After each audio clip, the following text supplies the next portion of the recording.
இறைவனிடம் கையேந்துங்கள், அவன் இல்லை என்று சொல்லுவதில்லை.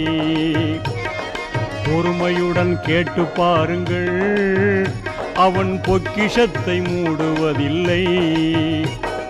இறைவனிடம் கையேந்துங்கள், அவன் இல்லை என்று சொல்லுவதில்லை.